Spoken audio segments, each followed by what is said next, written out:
Hello மக்களே, இன்னைக்கு நல்லக்கண்ண ஐயாவோட உயிர் உடலை விட்டு பிரிந்திருக்கு. ஸோ அவரோட ஆத்மா சாந்தி அடையணும், நல்ல ஆத்மா சாந்தி அடையணும்னு நம்ம ப்ரே பண்ணிக்கலாம். ஸோ என்னைக்கும் இல்லாத அளவு இந்த சோசியல் மீடியா எல்லா நியூஸ் சேனல்லையும் அவரை பற்றி நிறைய விஷயங்கள், பழைய விஷயங்களாக இருக்கட்டும், எல்லாத்தையும் தோண்டி எடுத்து அப்டேட் பண்ணிட்டு இருக்காங்க. ஸோ அதெல்லாம் பார்க்கும்போது உண்மையாலுமே எனக்கு அரசியல் தெரியாது. நல்லக்கண்ண ஐயாவை பற்றி தெரிஞ்ச ஒரு சில விஷயங்கள் மட்டும்தான் எனக்கு தெரியும். ஆனால் நிறைய விஷயங்கள் அவரை பற்றி இன்னைக்கு நான் இந்த நியூஸ் சேனலில், நம்ம சோசியல் மீடியா எல்லாத்துலேயும் பார்க்கும்போது இப்பேற்பட்ட ஒரு தலைவர் நம்ம இவ்வளோ நாள் நம்ம கண்ணுக்கு தெரியாமல் போயிருக்கு அப்படின்றத நினைக்கும் போது உண்மையாலுமே வருத்தமாக தான் இருக்குது. என்ன மாதிரி நான் ஒருத்த மட்டும் இல்லை, என்ன மாதிரி இன்னும் நிறைய பேர் கண்டிப்பாக இன்னைக்கு தான் நல்லக்கண்ண ஐயாவை பற்றி நிறைய விஷயங்கள் தெரிஞ்சிருப்பீங்க அப்படின்னு நான் நினைக்கிறேன். ஏன்னா அவ்வளோ விஷயங்கள் இன்னைக்கு தான் வெளியே வருது. ஸோ இன்னைக்கு நல்லக்கண்ண ஐயாவை பற்றி ஒரு 2 லைன் பார்த்தேன். ஸோ அந்த 2 லைன் உங்கள் கூட ஷேர் பண்ணிக்கணும். அது மட்டும் இல்லாமல் என்னோட ஒரு சில கருத்துக்களை உங்கள் கூட ஷேர் பண்ணிக்கணும் அப்படின்றதுக்காக தான் இந்த வீடியோ. ஓகே, அவரை பற்றி நான் படித்த ஒரு 2 லைன், அந்த 2 லைன் கீழே ஒரு சில கமெண்ட்ஸ் இருந்துச்சு. ஸோ அதில் ஒரு கமெண்ட்ஸ் மட்டும் நான் எழுதி வச்சுருக்கேன், அதை உங்ககிட்ட படித்து காமிக்கிறேன். ஓகே, அது என்ன லைன் ஃபஸ்ட்டு பார்த்துடலாம். நல்லக்கண்ணு ஐயா, எல்லா கண்களும் உற்று நோக்கின நல்ல கண்ணுவை கண்கள் மூடிய பிறகு, எல்லா கண்களும் உற்று நோக்கின நல்ல கண்ணுவை கண்கள் மூடிய பிறகு. ஸோ இந்த லைன் கீழே ஒருத்தங்க எழுதியிருந்தாங்க, அது என்ன அப்படின்னு சொல்லிட்டு நான் உங்களுக்கு படித்து காமிக்கிறேன். இமைகள் விழித்து பார்க்கும் போது யாருக்கும் தெரியாது, இந்த இமைகள் மூடிய பிறகு மற்ற இமைகள் விழித்து பார்க்கும், பார்க்கும் பொழுது அந்த இமைகள் விடை பெற்று இருக்கும். ஸோ இந்த லைன், அந்த 2 லைனுக்கு கீழே இந்த 2 லைன் கமெண்ட் பாக்ஸில் படிக்கும்போது உண்மையாலுமே இருக்காங்க, இந்த மாதிரி தலைவர்கள் இருந்திருக்காங்க. நம்ம கண்ணுக்கு தான் தெரியாமல் இருந்திருக்காங்க, நம்ம கண் திறந்து பார்க்கல அப்படின்னு தான் சொல்லணும். ஸோ நம்ம ஊரில் பொதுவாக சொல்லுவோம்ல, கண் கெட்ட பிறகு சூரிய நமஸ்காரம் அப்படின்னு சொல்லிட்டு, கரெக்டாக நமக்கு பொருந்தது இந்த சுச்சுவேஷனுக்கு. ஸோ நல்லக்கண்ண ஐயாவை பற்றி இன்னொருத்தங்க சொல்லியிருந்தாங்க, நல்லக்கண்ண ஐயாவை தலைகீழ கட்டி வச்சு அவர் ஒரு பெரிய முறுக்கு மீசை வச்சிருப்பாராம். ஸோ அவரோட மீசையை ஒவ்வொரு முடியாக பிடிங்கிருக்காங்க.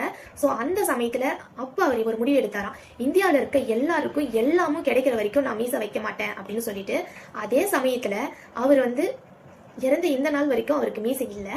அப்போ நம்ம இந்தியாவில் எல்லாருக்கும் எல்லாமும் இன்னும் கிடைக்கல. ஸோ அதே சமயம் இன்னொன்று அவர் சொல்லியிருக்காரு, என்னுடைய எதிர்கால சங்கதியினர் அப்படிப்பட்ட சமுதாயத்தை அமைப்பாங்கன்னு ஒரு நம்பிக்கை எனக்கு இருக்கு அப்படின்னு சொல்லியிருக்காரு. ஸோ அந்த எதிர்கால சங்கதியினர் நாம தான். ஸோ கண்டிப்பா நம்ம இந்தியாவில் இருக்க எல்லாருக்கும் எல்லாமும் கிடைக்கிற மாதிரி ஒரு சமுதாயத்தை உருவாக்கணும்னா நம்மளோட இந்த ஒரு விரல் தான் நமக்கு ஒரு பெரிய பலம். ஸோ நான் ஃபர்ஸ்ட் சொன்ன மாதிரி தான், எனக்கு அரசியல் பத்தி தெரியாது. பட் நான் சொல்றேன், தெரியாத ஒருத்தங்களால கண்டிப்பா ஒன்று சொல்ல முடியும்னா அது நான் சொல்ற இந்த விஷயமா தான் இருக்கும்.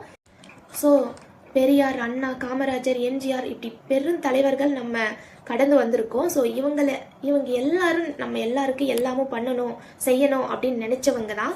ஸோ இவங்களோட லிஸ்ட்ல நம்ம கண் முன்னாடி நம்ம தவற விட்ட பெருந்தலைவர்கள் அப்படின்னா விஜயகாந்த் சார், நல்லக்கண்ண ஐயா. ஸோ இதற்கு மாற்று கருத்தே கிடையாது.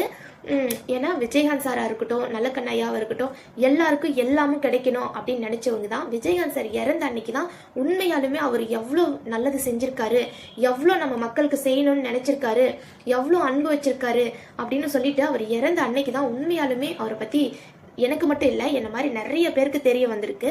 ஸோ அப்போ நான் உண்மையால ரொம்ப ஃபீல் பண்ணேன், இவ்வளோ நாள் ஏன்டா நம்ம இந்த மனுஷனுக்கு ஒரு ஓட்டு போட்டதில்ல அப்படின்னு சொல்லிட்டு. அதுக்கு ஒரே ஒரு காரணம் என்னன்னா, ஒரு ஓட்டு போடாதது என் தாத்தா அந்த கட்சி, என் அப்பா அந்த கட்சி, என்னோட குடும்பம் அந்த கட்சிக்கு தான் ஓட்டு போட்டுட்டு இருக்காங்க அப்படின்ற பட்சத்தில் ஓட்டு போடுறதுக்கு முன்னாடி நிறைய கருத்துக்களை கேட்டுட்டு நம்ம வேற கட்சிக்கு தான் போடணும்னு போனாலுமே அங்கே போய் அந்த ஓட்டு போடுற இடத்துல அந்த லிஸ்டெல்லாம் பார்க்கும்போது, சரி நம்ம குடும்பம் எல்லாம் ஒன்றுக்கு தான் போட்டிருக்காங்க, நம்ம குடும்ப போக்கிலேயே போவோம்னு சொல்லிட்டு அதே தப்பு தான் நானும் பண்ணிட்டு வந்தேன்.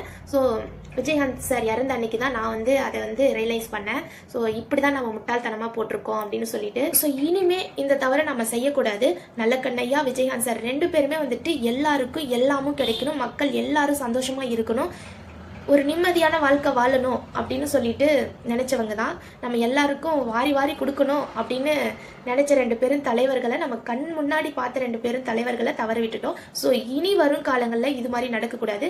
நல்லா யோசிச்சுட்டு யார் ஒருத்தர் எல்லாருக்கும் எல்லாமும் கிடைக்கணும்னு நினைக்கிறாங்களோ அவங்களுக்கு ஓட்டு போடுங்க. இனி ஒரு தலைவரை நம்ம தவற விடக்கூடாது. ஸோ இந்த 2026 ஒரு மாற்றத்தை உண்டாக்குவோம். இந்த ஒரு விரல் தான் ஒரு பெரிய மாற்றத்தை உருவாக்க போகுது. ஸோ கண்டிப்பாக நல்லா யோசிச்சுட்டு ஓட்டு போடுங்க. அவங்க சொல்கிறாங்க இவங்க சொல்கிறாங்க இது என்னோட பரம்பரை கட்சி அப்படி இப்படின்லாம் எந்த கட்சிக்கும் ஓட்டு போடாதீங்க.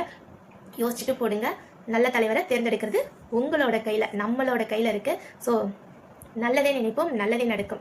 ஓகே மக்களே, நம்மளோட நல்ல கண்ணையாவோட ஆத்மா சாந்தி அடையிறதுக்கு நம்ம ப்ரே பண்ணிப்போம். நன்றி மக்களே.